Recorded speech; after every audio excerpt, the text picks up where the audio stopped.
Әдетте мұндай қадірлі адам келгенде ханым қара жамылып жоқтау айтар, жоқтау артынан Таумұрын молда Құранын күңірентеді екен. Қаралы ханым қайғылы қалпын сақтап, орнынан қозғалмай ұзақ отырып қалады екен.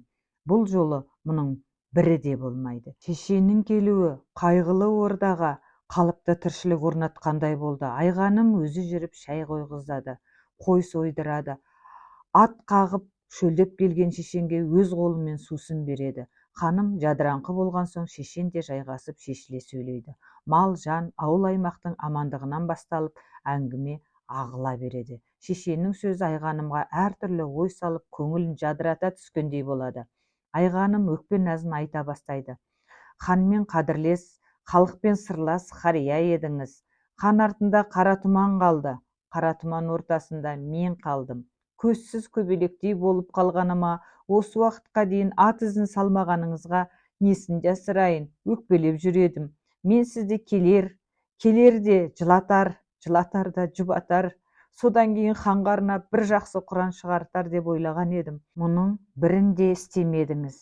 Бірақ бір түрлі көтеріліп, сергіп қалдым. Мұның мәнісі қалай? Деп сұратты Айғаным шешеннен. Келген жерден білместігіңді бетіңе айттым. Ол жылатқаным емес пе? Қайғырып жатқан жеріңнен тұрғызып, ас суыңды өзіңе басқарттым. Бұл жұбатқаным емес пе? Ал ханымның қайғысы жылаумен жеңілденбейді. Ханның күнәсі Құранмен жуылмайды. Сондықтан жылаулатпай, құрандатпай келгенім рас. Мүмкін менің сөзім сенің қайғыңды емес, қайратыңды қолдаған болар, дейді шешен.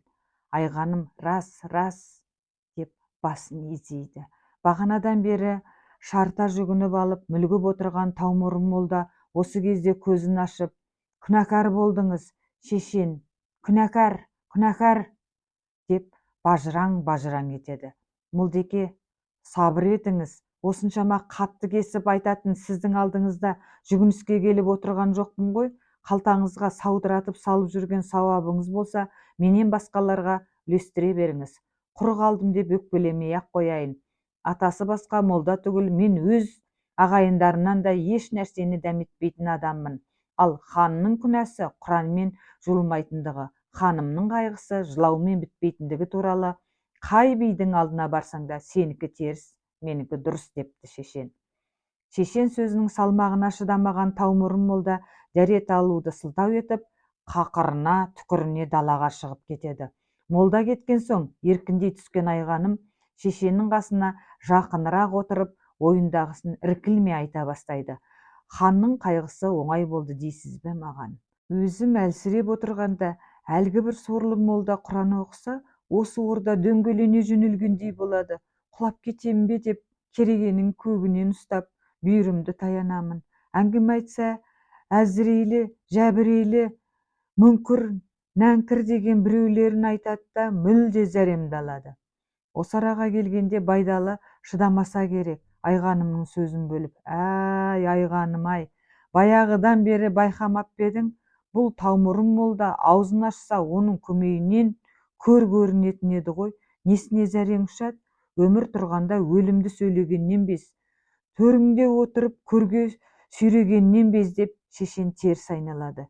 Шешен алдында өзінің айыбын жеңілдеткісі келген Айғаным: «Өзіңіз білесіз, ата-бабамыз молда ұстап көрген жоқ еді. Оның сырын қайдан білейік? Хан қайтыс болған соң бір тәуір молда табайық десті. Ол үшін әлгі керуен басы болып жүретін Тоқтарбайды Тәшкенге де жібермекші болды. Тоқтарбайды шақырып алып сөйлескенде, ол Тәшкенге барып, өрік сатып отырған біреуді түйеге мінгізіп жеткізгенше ханның сүйегі де қурап қалады. Одан да осы Таумұрынның өзін ұстай тұру керек. Менің байқауымша, осының да бірдеме айтуға жарайтыны бар деп болмай отырып алғаны. Сол молдамыздың сиқы әлгі ғой», деді. Айғаным Байдалы шешенді сол сапарда 3 күн мейман етеді. Шешеннің бұлай ұзақ жатуы Таумұрын молдаға ұнамайды. Ол Байдалы шешенге ерекше құрмет көрсеткен Айғанымға да ішінен қатты наразы болады. Бір күні шай үстінде отырғанда ауыл адамдарының бірі молдадан әйел туралы шариғат сұрайды. Осы арада Байдалыдай күнәкар адамды құрметтеп отырған ханымға да бір қатты соққы беруді ойлаған молда кідірмей-ақ: Қатын билеген шаңырақ қараң қалады. Әйелдің айтқанын еш уақытта тыңдауға болмайды деп айтып салады. Мұны естіген Байдалы ойланып қалады. Бұдан кейін бірер күн өтеді. Шешен ауылына қайтуға ыңғайланады. Ауыл адамдары шешенге қош айтысып қалуға жиналады. Қызыл көзді бәледен енді құтылатын шығармын деп Таумұрын да ішінен қуанады. Хан қайтыс болған соң, онан қалған мал-мүліктің біразы ханталау ретінде жаназаға жиылғандарға үлестіріліп, киімдері де денесін жуғандарға берілген екен. Ханға тән киімдердің ішінен бір айтулы қамқа тонды, жаназаға байланған малдың ішінен көк сырғанақ деген жорғаны айғаным адамға бермей әдейі алып қалған екен. Мына ауылына қайтқалы отырған шешенге соны жетектетеді. Ханның көзіндей көріңіз деп қамқа тонды оның иығына жабады. Осы арада ілсем іліп қалайын, ілмесем Байдалының дүние жандылығын бетіне басып күліп қалайын деп ойлаған Таумұрын, «Бике, сауға олжаңыздың үстіне кездесіп отырмын, өле алғанша бөле алайық» деп жабыса кетеді. «Қалағаныңыз сіздікі болсын, тіпті екеуін де алыңыз. Оның үстіне құла биенің құлынын беріп кетуге де ойым бар еді. Кемпірім осылай қарай аттанарда, асарыңды асадың, жасарыңды жасадың, молдаға бара жатырсың, мына құла биенің құлынын беріп, батасын алып қайт, өлгенше дұғасынан тастамас деп тапсырып қалып еді. Өзім де жол бойы солай етейін деп келіп едім. Кешегі бір шариғатыңызда қатын билеген шаңырақ қараң қалады деген соң, қараң қалады екенмін деп қорқып қалдым. Екінші жағынан сіздің қайыр дұғаңыздан бос қаламын ба деп қысылып та отырмын. Шариғат бойынша осының төрелігін беріңізші молдеке, дейді шешен. Жалғасы бар. Бұл пақырдың ықыласы сонша оғаны әзелде Алла тағаланың өзі құла биенің биылғы құлынын бізге нәсіп еткен болар деп ойлаған Таумұрын молда, «Бике, сіз қапа болмаңыз, шариғатқа сыймайтын нәрсе жоқ, бағзы уақыттарда әйелдің де сөзін тыңдауға болады. Кемпіріңіздің ниеті жақсы екен, қабыл болсын деп сақалын сипапты. Шешем біраз ойланып отырды да басын шайқап, бағзы ниеттер қабыл болмаса да болады ғой деймін. Мысалы, менің кемпірімнің құла биені суалтып, құлынды сізге берем деген ниеті қабыл болмаса, осыдан келер кетері бар ма депті. Таумұрын молда үндей алмай қып-қызыл болып төмен қарайды. Молдеке, сіз де қапа болмаңыз, іліп қалмасаңыз жүдеп қаларсыз, ат пен тонның бірін алыңыз, дейді. Байдалы жер шұқып отырған молдаға төмен қараған қалпы Таумұрын едеуір ойланады.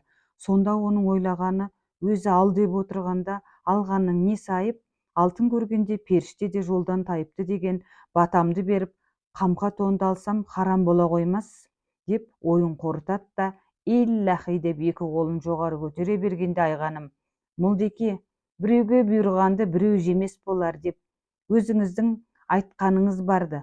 Қарияның несібесіне қол сықпаңыз, сіздің сыбағаңыз бөлек, дейді. Бір жайылып қалған қолын қайта түсіре алмаған молда біресе айғанымға, біресе Байдалыға жаутаң қарай беретті.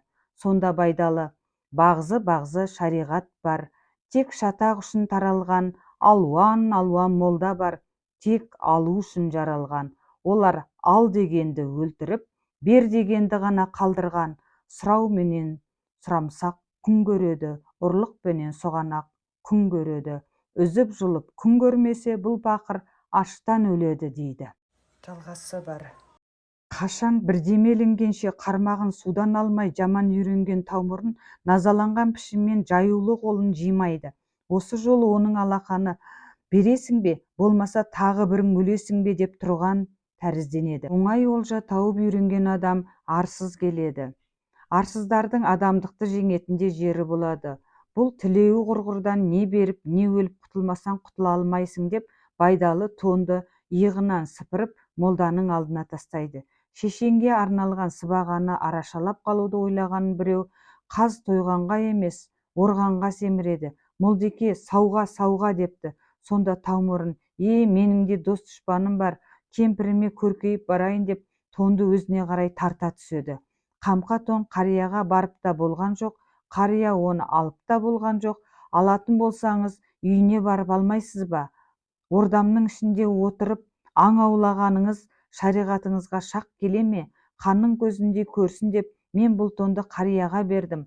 Қария, мен берген тонды киіңіз, мен берген жорғаны мініңіз, сізді мен шығарып салғалы отырмын деп Айғаным орнынан тұрып киіне бастайды.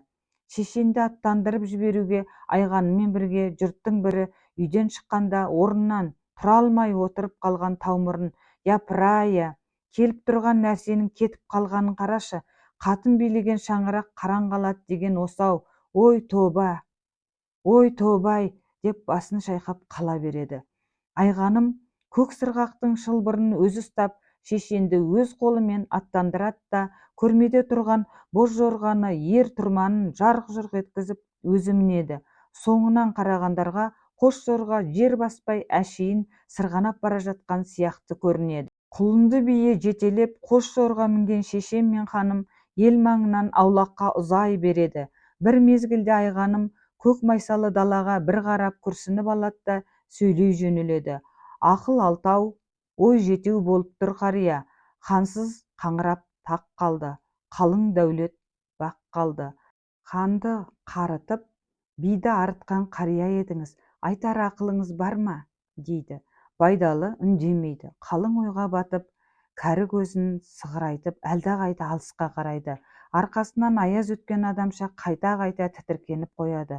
Қамшы ұстаған қолы төмен түсіп, тежеулі тізгінде босап кетеді. Жай ғана жайылып келе жатқан көк сырғанақ әуелі аяңға, одан кейін ілбуге түседі. Ақырында көк сырғанақ тоқтайды. Сонда Айғаным: «Неге кідірдіңіз? Көк сырғанақ болдырды ма? Неге тітіркендіңіз? Қамқа тон тоңдырды ма?» дейді. Ат болдырып та тұрған жоқ, тон тоңдырып та тұрған жоқ. Бірақ осы ат пен тон оңдырып та тұрған жоқ. Көптің көзінше сыйладың, оңаша шығарып алып қинадың. Қаусаған шалды қыран шалмас қияға салғаның неткенің? Таққа отырғың келеді екен, оның несін менен сұрайсың? Қай хан халықтан сұрап таққа отырып еді деп шешен Айғанымның бетіне қарады. Айғаным ойымдағыны таптың деген пішінмен жымиып қана басын изеді. Сонда қарт шешен: «Мені қинап тұрған бұл емес, таққа ие болу, халыққа ие болу. Абылай да өзінше жақсы қан болғысы келді. Еліме екі емшекті қабат еміссем дегенді ойлады. Бірақ ол Абылайдан сыңар емшекке қарап ел де қалды. Елмен бірге құла биенің сүтіне қарап мен де қалдым. Шөлдеп жаздан таяқ жемесе, тоңып қыстан таяқ жемесе, ел ерні кезермесе, менің де ернім кезермес еді. Жазғы шөл, қысқы жұттан елді құтқаратын қамқоршының қайда екенін білмеймін. Жер емшегі мен мал емшегін елдің қашан қабат еметінін де айта алмаймын. Бағанадан бері мені қинап келе жатқан осы ой еді» депті. Осыны айтып Байдалы би ілгері жүріп кетіпті. «Көріскенше қош болыңыз» деп Айғаным ойланып орнында тұрып қалыпты. Тыңдағандарыңызға көп рахмет. Пікір жазып қолдап отырыңыздар.